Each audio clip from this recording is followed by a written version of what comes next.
Hey, beloveds, I'm KamalaDevi, and I'm coming to you from my kitchen, which is under a big renovation right now. So I wanted to show you where I write and talk to you about my forthcoming book, Soul Transfusion.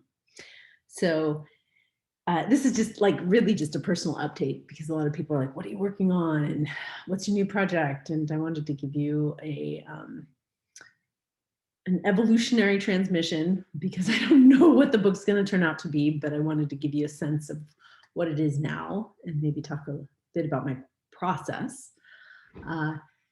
So yeah, I have a gorgeous writing desk, like it's over like in that room, but I actually find myself writing, like there's my kitchen table and we're doing this mad construction. So you can see it's like, yeah, like there's new, that stone is our backsplash and it's half finished. So I'm in a lot of transition, pardon my dust, and mostly allowing myself to be in that messy iteration.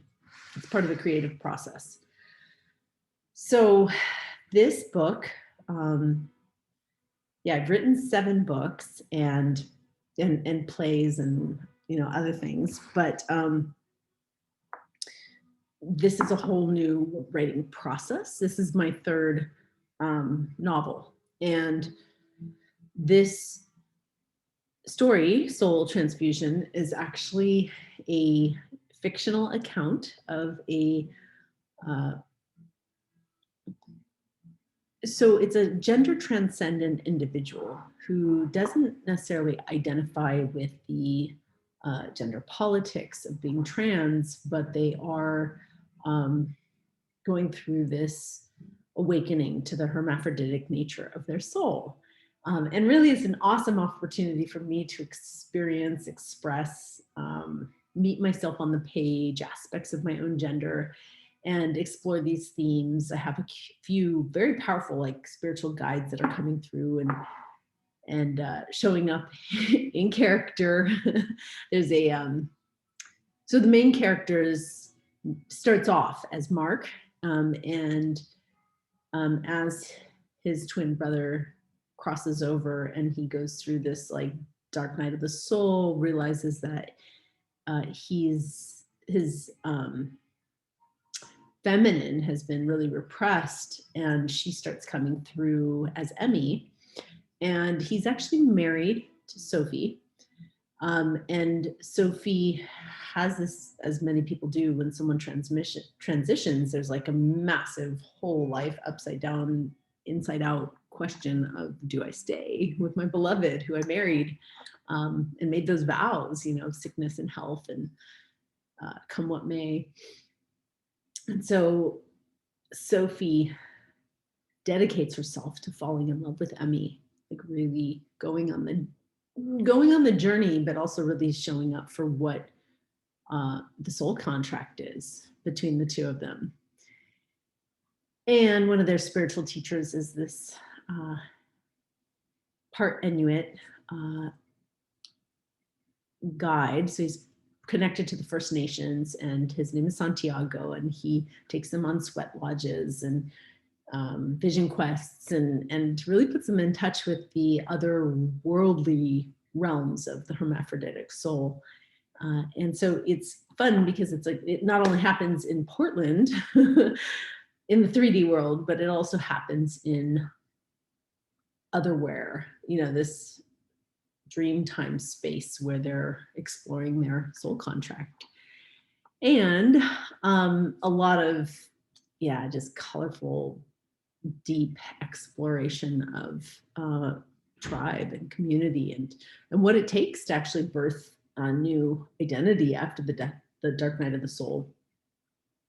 All right, so that's some of the exploration and the writing process is always it's a little bit like going on a wild goose chase, like you're following something. And even if I plan and plot and like structure, and when you get into the writing, it ends up being something totally different. So I'm doing all this while mothering and facilitating ISTA around the world. And there's a way I have to like temper or moderate my work in order to feel like productive, like I'm creatively moving forward. And my current practice is 250 words a day. And it's a really deep, like, discipline. Like I find my masculine is like, this is my structure. This is my like accountability. And then my feminine gets to like flow and show up and explore and like, you know, really do the deep, the wondering, the inquiry into the unknown on the page and off the page. Because when you are working on a novel and you're in it every day, there's a certain foot that, you know, you put a foot in that world, which is a imagined reality. It's another world.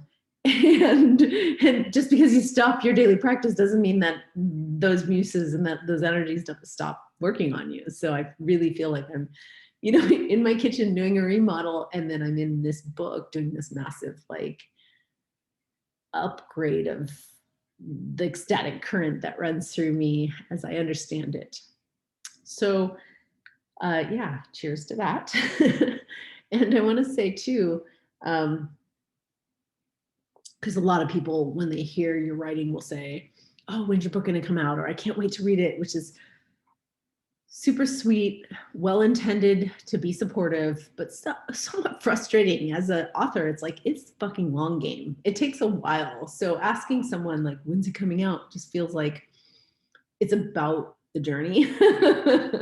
And I don't have a publisher or agent at this stage. I'm my two publishers, by the way, one for personal growth and the other one for erotic novels, are both clear that this is more literature and not a genre that they would publish. So there's this way in which I'm just writing into the unknown. And it's slower than my past books. So I'm writing 250 words a day, which is like less than a page. What that adds up to in a year is like, okay, you'll finish your rough draft in a year, and then there's years of polishing. And you know, books are a long game. So I published probably every other year on the average. I started writing, meaning my first book was published 15 years ago. I started writing 25 years ago. But yeah, I would say it'd be great to be like, oh, I come out with a new book every other year, but it really takes a while. And so I do want to say thanks for reading my books. Thanks for supporting the arts. And I hope you do enjoy the last one, Sex Shamans and 52 Fridays, were two very different books, very powerful storytelling feats, really writing about the realm of fantasy and or shamanic trance. It's, you know, it's otherworldly writing. So I hope you enjoy them in the meantime while I'm working on this one.